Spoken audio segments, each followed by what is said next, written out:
Chumlee's biggest deals ever on Pawn Stars. Before we start, I want you to hit that red subscribe button so you never miss out on any of our videos. Hey guys, what's up? Welcome back to Screen Paradise. Chumlee may not be the best Pawn Star, but he has made some smart choices. Throughout the years, he's come across dozens of rare valuables and interesting items and surprisingly managed to get his hands on some of them. Being famous for making impulse choices, sometimes he's made purchases that turned out to be pure gold after being inspected. He has some of the biggest deals ever on Pawn Stars. Victorian Era Pistols. A man once came in with a pair of nickel-plated pistols that were from a Victorian era of history, which, for the record, meant that they were very old and had a very old school way of making. For example, these guns were one of the percussion caps. After being amazed by the reveal, the negotiations began. The owner wanted over $8,000 for them, which could have been fair, but Chumlee wasn't buying it. Not because he didn't think they were valuable, but because he could tell they were in pretty rough shape, having rust damage to certain parts and much more. The owner tried to play it on, but Chumlee knew his eyes were lying. This time, wisely, Chumlee called in an expert to help in regards to evaluation of the price. According to the experts, they were indeed rare and were made by a very well-known gun maker from the Victorian era. But like Chumlee suspected, their value was less than $8,000,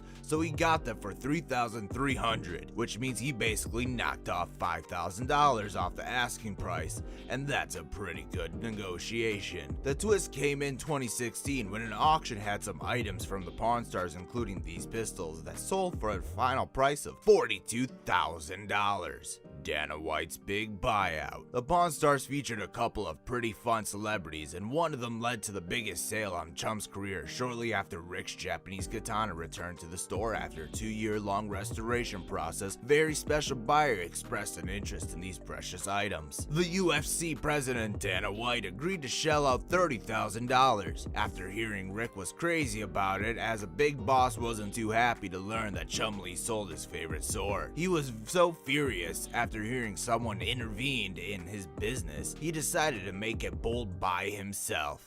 Rick immediately changed his attitude after hearing it was Dana White and decided to make him an offer he could not refuse. He sold him another traditional katana for $9,000, but that still wasn't enough to match Chumlee's thunder. As he was the one who made the biggest sale of the day, he managed to convince Mike to splash out an additional $30,000 for another set of katanas that he could use to decorate his weapon room. Why is my sword out here? You know you're not allowed to play with it. First off, that is no longer your sword.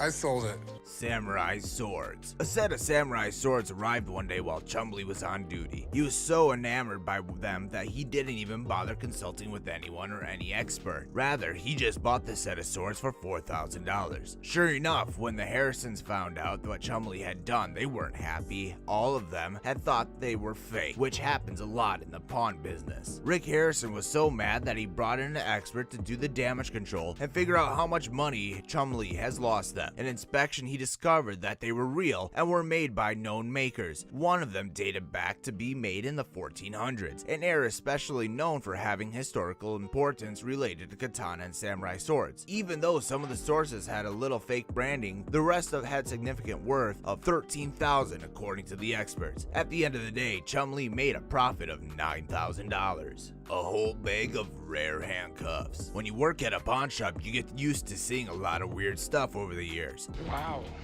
Are you just into some really kinky stuff, or? Yeah, man, I'm kinky, all right. Corey and Chumlee were a little lost at first when a guy tried to sell them an old set of handcuffs he collected over the years. After taking a closer look at them, the duo came to the conclusion they may be pretty valuable if they find the right buyer. They weren't willing to make a purchase before calling in an expert, and seller agreed to wait a little bit since he had nothing to hide. The magic expert Marcel Chuck, who had knowledge about handcuffs, was super impressed by the collection. He told Corey and Chum that these items are very collectible as they were ready to cash out $8,100. I am ecstatic that I got $8,100 for it. Now it's their problem to sell them. This brings us to the end of our video. I hope you enjoy it. Hit that like button if you did, and don't forget to subscribe to our channel so you don't miss out on any of our videos in the future. Also, watch the 2 videos that are on screen because I'm sure you will love them. With that, I'll see you in the next video.